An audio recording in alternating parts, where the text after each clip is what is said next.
Hello. जय हिंद बच्चों। स्वागत है आपका हमारे YouTube चैनल में। तो आज की इस वीडियो में हम जैसे कि ई काउंसलिंग का जो रिजल्ट था वो आ चुका है, तो वो आप कैसे देख सकते हो। तो उसके लिए आपको साइन इन पर जो है क्लिक करना है। ठीक है, यहाँ पे आपका यूजर नेम और आपने जो पासवर्ड सेट किया होगा वो क्लिक करके और यहाँ पे साइन इन पे क्लिक कर देना होगा। उसके बाद कुछ और भी जो है बातें हैं जो कि मैं आपके साथ जो है शेयर करना चाहता हूँ। ठीक है, तो जिन लोगों का तो ई काउंसलिंग में पहले राउंड में जो है नाम आ गया है, और जिन बच्चों का तो नाम आ गया है अब उनका तो अच्छा है। ठीक है, अगर जो है बाकी जो अगर नेक्स्ट राउंड भी होगा तो उसमें आप जो है अप्लाई कर सकते हो। ठीक है, तो अब हम देख लेते हैं कि ये काउंसलिंग शेड्यूल है तो उसमें कहाँ पे हमने जाना है, तो और कैसे कौन कौन से हमें आगे के लिए भी डॉक्यूमेंट्स जो है चाहिए। ठीक है, तो यहाँ पे लास्ट डेट जो है वो last date of the accept the allotted school यानी कि 21 मार्च है।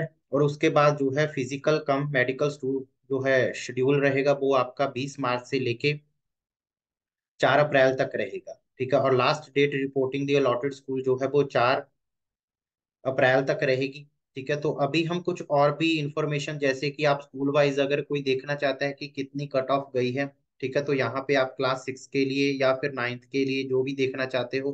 ठीक है, तो वहाँ पे आप देख सकते हो। उसके बाद अगर क्लास 6 के लिए है तो यहाँ पे आप स्कूल, ठीक है, एग्जिस्ट है या अप्रूव्ड है। ठीक है, तो वो देखोगे। ठीक है, यानी कि जो पुराने स्कूल थे उनसे आप अगर कोई देखना चाहता है तो जनरल के लिए कितनी गई कट ऑफ, थे ये सारी कट ऑफ जो है आप यहाँ पे देख सकते हो। अब इसके बाद यानी कि जिन बच्चों का तो ई काउंसलिंग में सिलेक्ट हो गया है, ठीक है, उनको कुछ डॉक्यूमेंट्स की रिक्वायरमेंट होगी, तो वो डॉक्यूमेंट्स क्या है। ठीक है, तो यहाँ पे आप, ठीक है, click here click document with the format. ठीक है, यहाँ पे आप क्लिक कर सकते हो। ये ऊपर हिंदी में था और कुछ नहीं है, तो दोनों बातें सेम ही है। ठीक है, तो सबसे पहले तो duly sign checklist with the undertaking original as per आप फॉर्मेट से जहाँ पे पीडीएफ जो है डाउनलोड कर सकते हो, जैसे कि मैंने ये कर रखा है। ठीक है, यहाँ पे आपका जो है स्कूल रोल नंबर है बाय ओनली, स्कूल ओनली, ये आपने यहाँ पे आपने कुछ नहीं भरना। यहाँ पे आपने कौन से स्कूल में है वहां पे क्लिक कर लिखना है। ठीक है, उसके बाद नेम, बच्चे का एप्लीकेशन नंबर क्या था, कैटेगरी कौन सी है, होम स्टेट है या अदर स्टेट है, डोमिसाइल स्टेट कौन सा है। ठीक है, एडमिशन कैटेगरी कौन सी है, जनरल है, एससी एसटी, ठीक है, ओबीसी, नॉन क्रिमिनल डिफेंस, तो यहाँ पे आप क्लिक लिख दीजिएगा। उसके बाद एक्चुअल कैटेगरी कौन सी है, जनरल, एससी एसटी, ओबीसी। ठीक है, उसके बाद वेदर पैरामिलिट्री वार्ड्स यानी यस और नो, जो भी असम राइफल या कोस्ट गार्ड में, तो वहां पे जो है क्लिक कर दीजिए। और यहाँ पे sign by the parents of the candidate. ठीक है, तो यहाँ पे आप यस और नो करोगे जैसे वैसे जैसे ही आएगा। उसके बाद provision admission letter from the all India Sainik school counselling जो है, ऑल काउंसलिंग 2023, तो ये भी जैसे ही आएगा। उसके बाद एडमिट कार्ड चाहिए होगा आपको, स्कोर कार्ड चाहिए। ठीक है, आपका government issues photo ID proof of the student का भी चाहिए, फादर का भी चाहिए और मदर का भी चाहिए। ठीक है, और गार्डियंस का। ठीक है, मान लीजिए कि कई बार गार्डियंस भी होते हैं, ठीक है, तो उनका भी एड्रेस प्रूफ चाहिए। और साथ ही साथ जो है मेडिकल फिटनेस रिपोर्ट भी चाहिए। ठीक है, तो यहाँ पे ये जो वेबसाइट है इसी में जो है अपलोडेड है। ठीक है, तो यहाँ पे आप डाउनलोड करके देख सकते हो कि मेडिकल जो फिटनेस रिपोर्ट है वो ओरिजिनल चाहिए। ठीक है, उसमें भी अगर आप चाहो तो मैं आपको डाउनलोड करके दिखा दूंगा। और इसी चैनल पे दूसरी वीडियो भी पड़ी है कि मेडिकल जो है वो कैसे करना है और क्या क्या जो है रिक्वायरमेंट है, आप वहां पे जाके देख सकते हो।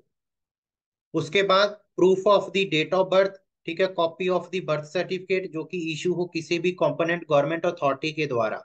ठीक है, यानी कि वो किसी भी रिकॉर्डेड ऑफिसर के द्वारा क्या होना चाहिए, अप्रूव्ड होना चाहिए। उसके बाद स्टडी सर्टिफिकेट। ठीक है, जो स्टडी सर्टिफिकेट होना चाहिए यानी कि वो साइन बाय द प्रिंसिपल या headmaster of the class 5th और क्लास जो है 9th के लिए चाहिए। ठीक है, तो ये दोनों का ही चाहिए होगा। उसके बाद आपका जो रहेगा वो सर्टिफिकेट ऑफ द कैटेगरी यानी कि कौन सी कैटेगरी के लिए है, SC ST OBC, if capable, अगर कोई कैपेबल है तो।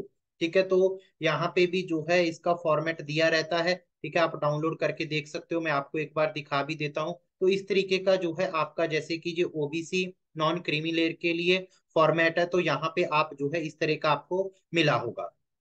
और ध्यान रखिएगा कि ये जो सर्टिफिकेट है वो issues on the after Jan 1 2022 यानी कि ये जो है वो Jan 2022 के बाद जो है क्या होना चाहिए, इशू किया होना चाहिए, यानी कि उससे जो पुराना बना हुआ है तो वो जो है नहीं चलेगा। उसके बाद जो है आपका डोमिसाइल या फिर रेजिडेंस सर्टिफिकेट चाहिए होगा। उसके बाद सर्विस सर्टिफिकेट, ठीक है, जो कि साइन बाय CO या फिर OC के द्वारा, ऑफ द यूनिट के द्वारा जो है साइन किया गया हो, ठीक है, जो डिफेंस कैटेगरी के लिए है। और उसके बाद POP for the ex serviceman के लिए भी जो है चाहिए, ये भी जो है नॉट लेटर देन, यानी कि ये जो है पुराना नहीं होना चाहिए 1 जैन 2023 तक। उसके बाद इनकम सर्टिफिकेट होना चाहिए, यानी कि फैमिली का जो भी इनकम सर्टिफिकेट है, ठीक है, वो बच्चे के यानी कि आपके पास होना चाहिए। उसके बाद फोटोग्राफ चाहिए, ठीक है, पासपोर्ट साइज फोटो चाहिए बॉयज की और गर्ल्स की, यानी कि 5 फोटो चाहिए। उसके बाद फैमिली फोटोग्राफ चाहिए, यानी कि parents along with the children, यानी कि बच्चों के साथ फोटो चाहिए, वो भी पोस्ट कार्ड में। कितनी चाहिए? 2 चाहिए। उसके बाद adoption deed in the case of the adoption children, ठीक है, अगर किसी ने बच्चा अडॉप्ट किया, ये लिखा हुआ है कि इफ कैपेबल, ठीक है, तो ये जो चीजें हैं आपको वहां पे लेके जानी है, ठीक है। तो जो भी है, ठीक है, तो आप इनको फुल जो डिमांड्स रखी गई हैं वो फुलफिल कीजिए। अगर आपका फिर भी कोई डाउट रहता है, कोई सवाल जवाब है, ठीक है, तो डिस्क्रिप्शन में या वीडियो के लास्ट में मेरा नंबर रहेगा, ठीक है, तो आप वहां पे मेरे से कांटेक्ट कर सकते हो। Thank you very much for listen patiently. Have a nice day. Bye bye. Thank you very much.